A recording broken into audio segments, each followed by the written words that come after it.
በሁለት አዳኞች የተደረገውን ፍለጋ ማን የሚያሸንፍ ይመስላችኋል? እየገመታችሁ 1 ሚሊዮን ሩብል ለማሸነፍ 10 ተጫዋቾች ሰው በሌለበት አሮጌ ግቢ ውስጥ መደበቅ አለባቸው። በዚህም ከአዳኙ የ1 ሰዓት ተኩል ፍለጋ ማምለጥ ከቻሉ ብቻ የሽልማቱ አሸናፊ ይሆናሉ። ተጫዋች 1 ኢቫን አንድ ደረጃ መወጣጫ ስር ያለ ቦታ አገኘ። ቦታው መጀመሪያ ለዕቃ ማከማቻነት የተሰራ ቢሆንም ለመደበቂያነት ያበደ ይመስላል። እናም ውስጡ ፍራሽ አንጥፎ ተደበቀ። ከዚያም በላይኛው በኩል የእንጨት ደረጃዎችን በመስራት ተሸፈነ። አዳኙን ለማታለል ረዳቱ ደረጃው ላይ ወዲያና ወዲህ በመረማመድ የጫማ ሸራ እንዲተው አደረገ። በመጨረሻም ቦታው እውነተኛ እንዲመስል ጥቂት ቆሻሻዎችን ላዩ ላይ ጣለበት። ተጫዋች 2 ዲሜትሪ የህንፃው ቤዝመንት ስር ባለው ክፍል ውስጥ ያለውን የአፈር ክምር ለመደበቂያነት መርጦታል።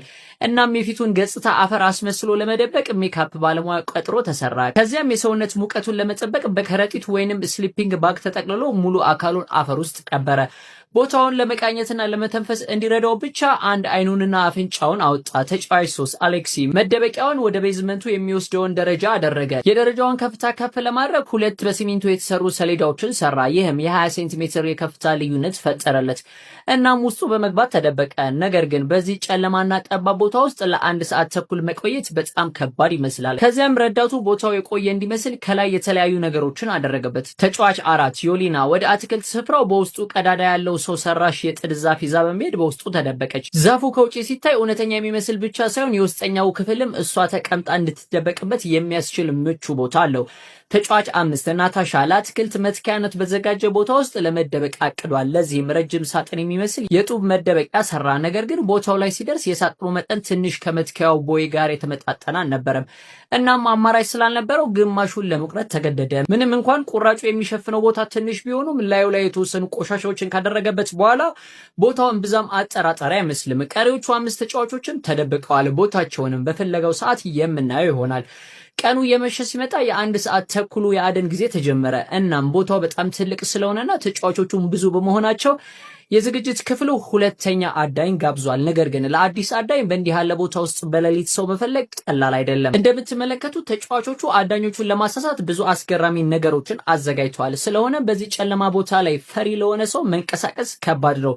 ብዙ ልምድ ያለው አዳኝ ግን ተረጋግቶ እየፈለገ ነው። ተጫዋቾቹ ያዘጋጇቸውን ተዋናዮች ችላ በማለት በቀጥታ ወደ ውስጠኛው ክፍል አመራ። እናም ግን በድንገት ጥቂት እንደተራመደ አንድ ቁጭ ያለ ሰው አገኘ። ሰውየውም ቼዝ እንጫወት ሲል ጋበዘው። ታዲያ ግን እነዚህ ሁሉ ሰዎች በተጫዋች 6 ኦሌግ የተቀጠሩት የአዳኙን ጊዜ ለማባከን በማሰብ ነው። አዳኙ ግን የቀረበለትን የቼዝ እንጫወት ግብዣ ችላ በማለት በዚህ አካባቢ የተደበቀ ሰው የመኖር እድሉ ከፍተኛ መሆኑን ተገነዘበ። እናም ፍለጋውን በአካባቢው ላይ ጀመረ። እየፈለገ ሳለ የጣሪያው ክፍል ስንጥቅ እንዳለው አየ። በአቅራቢያው ያለውን የሽቦ አጥር እንደመሰላል በመጠቀም ወደ ላይ ወጣ። ሁለቱ ተዋናዮች አዳኙን ማስቆም አልቻሉም። ይልቁንም መሳሪያዎችን በማቀበል ተባበሩት። ጓደኛቸውንም አሳልፎ በመስጠት ረገድ በጣም ፕሮፌሽናል ናቸው። ታዲያ በጣሪያ ውስጥ የነበረው ኦሌግ በዚህ መልኩ ተገኝቶ የመጀመሪያው ተሰናባች ለመሆን ተገደደ። ካሜራው ወደ ቢጫ ለባሹ አዳኝ ዞረ። የዲሜትሪ መደበቂያ በጣም ድንቅ ነበር። በዚህ ጊዜ ባለቢጫ አዳኙ እላዩ ላይ ቆሞ ነበር። ነገር ግን ከእግሩ በታች ያለውን የተለየ ነገር አላስተዋለውም። ይልቁንም በአጠገቡ ያለው ክፍተት ትኩረቱን ስለሳበው ለመፈተሽ አዳኙ ወደ ቀዳዳ ውስጥ ገባ። በዚህ ጊዜ ቀይ ለባሹ አዳኝ ወደ ውጭ ወጥቶ ጥቅጥቁ ደን ውስጥ ፍለጋውን አድርጓል። ደመነፍሱ አንድ ሰው ቁጥቋጦ ውስጥ መደበቁን ሳይነግረው አልቀረም። ነገር ግን በዚህ ጨለማ ውስጥ ሁሉንም ቦታዎች አንድ ባንድ መፈተሽ ጊዜ ይወስዳል። ስለሆነም ግቢውን ሙሉ ለሙሉ ለመቃኘት ሲል ለጊዜው ቦታውን ትቶት ሄደ። ብዙም ሳይቆይ ወደ አንድ ዕቃ ማከማቻ ክፍል መጣ። እዚህ ብዙ የተዘበራረቁ ዕቃዎች አሉ። እንደ አንድ ልምድ ያለው አዳኝ እንዲህ ያሉ ቦታዎች የግድ መፈተሽ አለባቸው። ስለ እውነቱ ተጫዋች 7 ሶፊያ ጥግ ላይ ባለው ፍራሽ ውስጥ ተደብቃ ነበር። የአዳኙም ትኩረት ፍራሾቹ ላይ ነበር። አዳኙ የአንዱ ፍራሽ ክብደት የተለየ መሆኑን ስለተረዳ በደንብ እያነሳ መፈተሽ ሲጀምር በውስጥ የተደበቀችው ሶፊያ ተያዘች። በዚህም ሁለተኛዋ ተሰናባች ሆነች። አዳኙ በመቀጠል በሙቀት መከላከያ ፊልም ወደ ተሸፈነው ሌላኛው ክፍል መጣ። ጥግ ላይ ብዙ የአሸዋ ከረጢቶች ተከምረዋል። አዳኙ ጎንበስ ብሎ በጥንቃቄ መፈተሽ ጀመረ። ከረጢቶቹ ጠንካራ መሆናቸውን ካረጋገጠ በኋላ ማንም ሰው እዚህ ሊደበቅ አይችልም ብሎ ሄደ። ነገር ግን ተጫዋች 8 አና ተደብቃ ነበር። ሙሉ ግድግዳው እሷ የሰራችው የሐሰት ግድግዳ ነው። መደበቂያው ከግድግዳው ጀርባ ሲሆን አሸዋዎቹ መግቢያውን ለመደበቅ እየተደረደሩ ናቸው። አሁን ጨዋታው ተጋግሏል። እናም ጨዋታው ከተጀመረ ግማሽ ሰዓት አልፏል። ሁኔታው ለአዳኞቹ ከባድ እየሆነ ነው። ቢጫ ለባሹ አዳኝ በመፈለግ ብዛት ግራ ተጋብቷል። እንዲያውም ደጋግሞ ጠፍቷል። ቀይ የለበሰው አዳኝ ግን በፍጥነት እየተንቀሳቀሰ ነው። እናም ወደ አንድ የቧንቧና የቬንቲሌሽን ክፍል መጣ።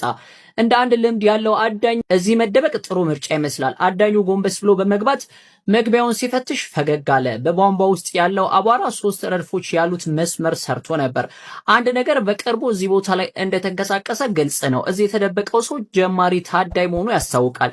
የእግር አሻራው በግልጽ በመታየቱ ሶስተኛው ተሰናባች ተገኘ። በዚህ ጊዜ ቢጫ አልባሹ አዳኝ እየተቸገረ ነው። ግቢው በጣም ትልቅ በመሆኑ ለመጥፋት ቀላል ነው። ስለዚህ በውጪ በኩል ባለው ደን ውስጥ ዝም ብሎ መዞር ጀመረ።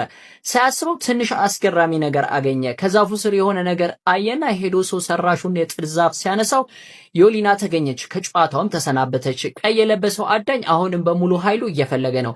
በአትክልቱ ስፍራ ዙሪያ ያሉ ቆሻሻዎች ሐሰተኛ ይመስላሉ። በሱ ሕግ መሰረት ብዙ ቆሻሻዎች ካየ በእጁ መፈተሽ አለበት። በዚህም ናታሻ አልቀረለትም፣ ተያዘ። በዚህ ጊዜ ቢጫ ለባሹ አዳኝ በሙቀት መከላከያ ፊልም ወደ ተሸፈነው ክፍል መጣ። ከቀይ አዳኙ በተለየ መልኩ የሱ ትኩረት ግድግዳው ላይ ነበር። ግድግዳዎቹን እየነካ ሲፈትሽ አንዱ ግድግዳ በጣም ለስላሳ መሆኑን ተረዳ።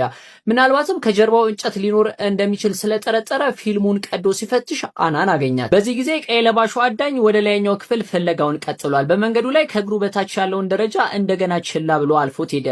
ይህ ቦታ የኢቫን መደበቂያ ነበር። የአዳኙ ኮቴ ድምፅ እየራቀ ሲሄድ ኢቫን በልቡ እየተደሰተ ነበር። ነገር ግን በድንገት የእንጨት ሰሌዳው ሲገላበጥ ሰማ።